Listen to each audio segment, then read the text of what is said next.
और बाज़ार की तरफ से अगर कंप्लेंट हो तो उस पर FIR कराएंगे। मैं आपको विश्वास दिलाता हूँ कि अगर कोई भी अगर ऐसा आदमी आएगा तो उस पर हम खुद उसके FIR कराएंगे, उस पर कार्रवाई कराएंगे।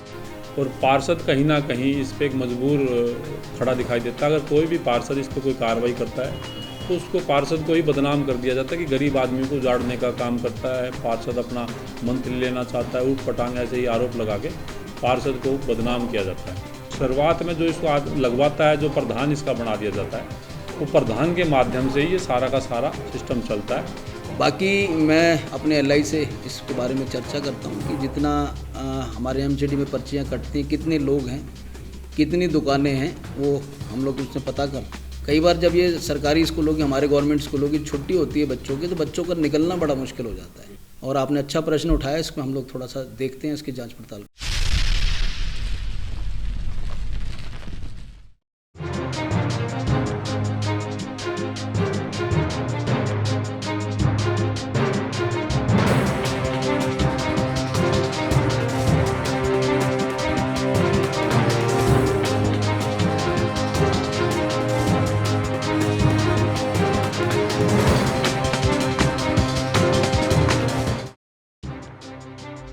राजधानी दिल्ली में तह बाजारी के अंतर्गत लगने वाले साप्ताहिक बाजारों में जारी अनियमितताओं के खिलाफ अब स्थानीय निगम पार्षदों ने भी मजबूती के साथ मोर्चा खोल दिया है। पार्षदों की माने तो साप्ताहिक बाजारों को नियम, कायदे और कानून के अनुसार ही लगना चाहिए एवं इनमें प्रधानों के द्वारा जारी अवैध वसूली को तत्काल बंद किया जाना चाहिए। आपको बता दें कि राजधानी के मंगलापुरी वार्ड में लगने वाला बुध बाजार हो अथवा राजनगर वार्ड में लगने वाला शुक्र बाजार, साथ ही सागरपुर वार्ड में लगने वाला वीर बाजार, सभी बाजारों में विभिन्न प्रकार की अनियमितताएं व्याप्त हैं और निगम को इनके खिलाफ अविलंब कार्यवाही करनी चाहिए। इस बारे में मंगलापुरी वार्ड से पार्षद नरेंद्र गिरसा एवं सागरपुर वार्ड से पार्षद प्रतिनिधि राजेश यादव ने अपनी आवाज़ कुछ इन शब्दों में बुलंद की है।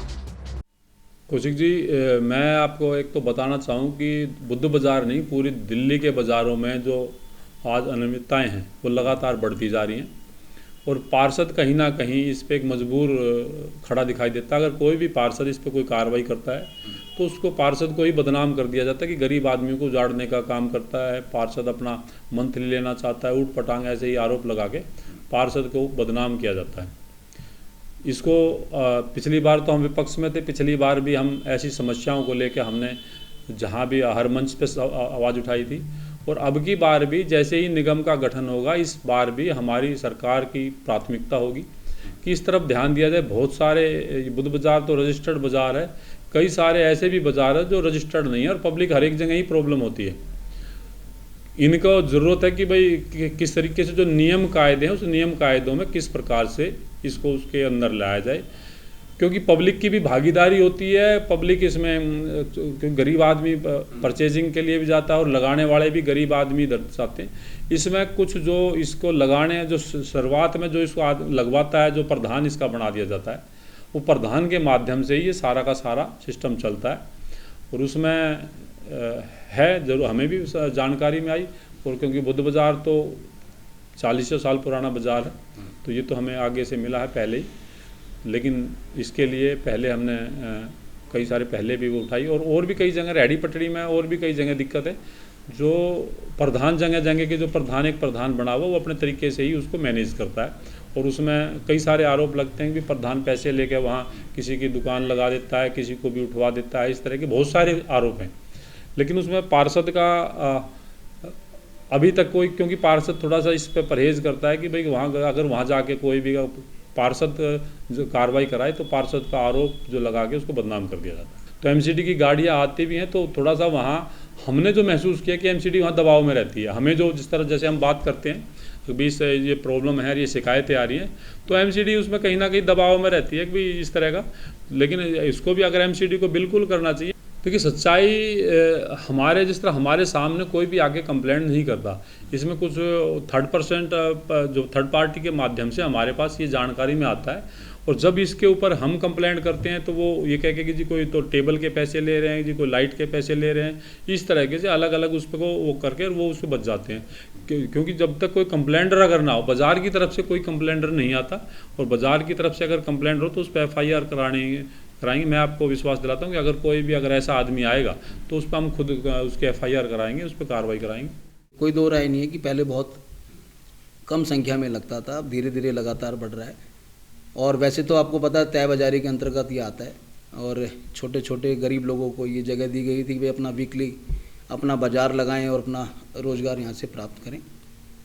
बाकी मैं अपने LI से इसके बारे में चर्चा करता हूँ कि जितना हमारे MCD में पर्चियाँ कटती हैं, कितने लोग हैं, कितनी दुकानें हैं, वो हम लोग उससे पता करते हैं। और हम लोग प्रयास करेंगे कि एक बार इसको हम लोग खुद भी इसको देखें, अपने अफसरों के माध्यम से उनको निर्देश देंगे कि भाई कितनी दुकानें यहाँ पर हमारी जो पर्चियाँ कटती हैं उतनी ही लगें। और मैं तो एक और मेरा सजेशन भी है और मैं इसके लिए मैंने बुलाना भी अधिकारियों को कि आप देखते होंगे हमारी ये लाइफ लाइन है गीतांजलि पार्क की, हंस पार्क, शंकर पार्क और तकरीबन 2 बड़े स्कूल हैं। कई बार जब ये सरकारी स्कूलों की, हमारे गवर्नमेंट स्कूलों की छुट्टी होती है बच्चों की, तो बच्चों का निकलना बड़ा मुश्किल हो जाता है। तो मेरा ये प्रयास है कि इनको मैं फुटपाथ की तरफ इनको थोड़ा सा चौड़ा करूं, जिससे रोड यहाँ से आसानी से लोग भी निकलें, बच्चे भी निकलें और आवाजाही हो। तो हमारा प्रयास है और आपने अच्छा प्रश्न उठाया, इसको हम लोग थोड़ा सा देखते हैं, इसकी जांच पड़ताल करें। मेरी जानकारी में अभी है नहीं कि अभी ये अनऑथराइज है, मुझे भी क्योंकि अभी हमारे सामने ऐसी कोई बात आई नहीं है। लेकिन वहाँ की जो हमारी RW हैं, उन्होंने मेरे को अभी पिछले हफ्ते एक लेटर दिया है कि सर हमारे को आने जाने में बड़ी दिक्कत होती है, हमारे अभी एक DN शर्मा मार्ग पे लगता है कि उस DN शर्मा मार्ग से उसको हटा के पीछे शिफ्ट कर दिया जाए।